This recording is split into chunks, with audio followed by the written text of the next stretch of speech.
అందరికీ నమస్కారం. నేను మీ Haripriya. Welcome to my channel. ఇవాల్టి వీడియోలో మనం వరలక్ష్మి వ్రతానికి గాని మంగళగౌరి వ్రతానికి గాని తోరాలు తయారు చేసుకుంటూ ఉంటాం కదా.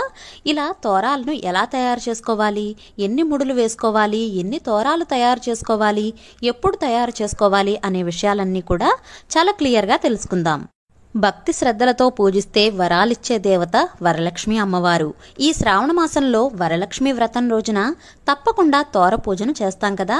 తోర పూజను చేసి చేతికి తోరం కట్టుకుంటే ఈ వ్రతం పూర్తయినట్లు అన్నమాట.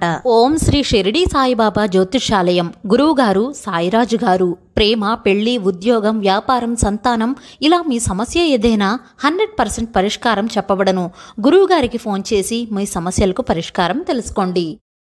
ముందుగా తెల్లటి దారాన్ని తీసుకోవాలి. ఈ తెల్లటి దారం కూడా కొత్తదై ఉండాలండి. పూజలకు సపరేట్గా మనం వాడుతూ ఉంటాం కదా, అటువంటిది మనం తెల్లటి దారాన్ని తీసుకోవాలి. మనం రెగ్యులర్గా ఇంట్లో ఉపయోగించే దారాలు ఉంటాయి కదండి, అవైతే వాడకూడదు. మనం కొత్తది సెపరేట్గా దేవుడి కోసం ఉపయోగించే దారాన్ని మాత్రమే ఉపయోగించాలి. ఈ తెల్లటి దారాన్ని తీసుకుని 5 కానీ 9 కానీ పోచలు వేసుకోవాలి. పోచలు అంటే వరసలు అని అర్థం. 5 వరసలు కానీ 9 వరసలు కానీ ఈ దారాన్ని మనం తీసుకోవాలి. ఒక చివరి నుంచి మరొక చివరకు 1 అంటే ఒకసారి కింద కౌంట్ అవుతుంది. అలా 5 కానీ 9 కానీ వరసలు తీసుకోవాలి. అలా తీసుకున్న తర్వాత దానికి శుభ్రంగా పసుపు రాయాలి. ఎక్కడా తడి పొడి లేకుండా తెల్లగా కనిపించకుండా మనం శుభ్రంగా పసుపు రాసుకోవాలి. ఈ తోరంకు పువ్వులు, తమలపాకులు, మరువం, మామిడి ఆకులు ఇలా ఈ 4 వాటిల్లో ఏదైనా సరే కట్టుకోవచ్చు.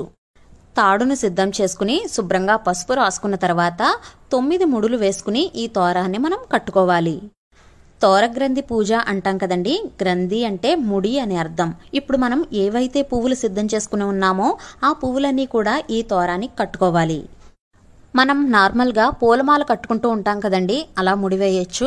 2 పూలు తీసుకుని అటు ఇటు పెట్టుకుని మామూలుగా పూలమాల కట్టినట్లుగా ముడి ఎలా వేస్తామో అలా వేసుకోవచ్చు. కొంతమంది 9 ముడులు కాబట్టి 9 సార్లు పూలు పెట్టి కడుతూ ఉంటారండి, అలా అయినా కట్టుకోవచ్చు. మన దగ్గర పూలు తక్కువ ఉన్నప్పుడు 3 సార్లు పూలు కట్టి ఇలా వీడియోలో చూపిస్తున్నట్లుగా మిగిలిన 6 ముడులు కూడా ముడిలా వేసేయచ్చు. లేదంటే 9 ముడులతో కూడా పువ్వులు, ఆకులు వేసి కట్టుకోవచ్చు. ఇలా ఎలా అయినా సరే కట్టుకోవచ్చండి. 9 ముడులు మాత్రం కంపల్సరీగా వేయాలి. కొంతమంది 9 రకాల పూలు కూడా వేసి కట్టుకుంటూ ఉంటారు. తయారు చేసుకున్న ఈ తోరాలను నవసూత్రం అంటారు. 9 ముడులు 9 దారాలు కలిపి కట్టుకున్నాం కదా. నవ అనే పదం కేవలం 9 ముడులనే కాదండి, నవగ్రహాలు, నవరత్నాలు, నవనాడులను, నవగ్రంథులను కూడా సూచిస్తుంది. ఈ 9 ముడులతో తయారు చేసుకున్న తోరం కట్టుకోవడం వల్ల అన్నింటా విజయం కలుగుతుంది. ఈ తోరాలను మనం పూజ రోజున తయారు చేసుకోవాలండి.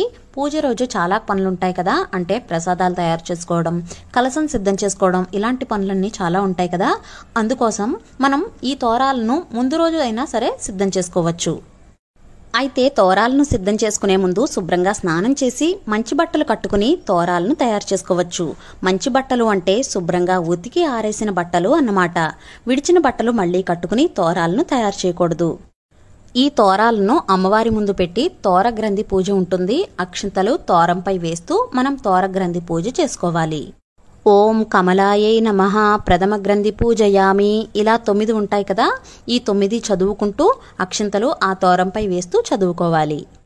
ఈ తోరగ్రంథి పూజ అయిన తర్వాత మనం తోరం కట్టుకుంటూ కూడా శ్లోకాన్ని చదువుకుంటూ కట్టుకోవాలి. ఈ తోరగ్రంథి పూజ అలాగే తోరం కట్టుకున్నప్పుడు శ్లోకం కూడా మనకు వరలక్ష్మి వ్రతకథ పుస్తకంలో ఉంటుంది. అది చూస్తూ ఫాలో అయిపోతే సరిపోతుంది. ఈ తోరాలు అమ్మవారికి 1, మనం కట్టుకునేందుకు మరొకటి. మిగిలిన తోరాలు మనం ఎంతమంది ముత్తైదువులకు ఇవ్వాలి అనుకుంటామో అన్ని తోరాలు తయారు చేసుకోవాలి.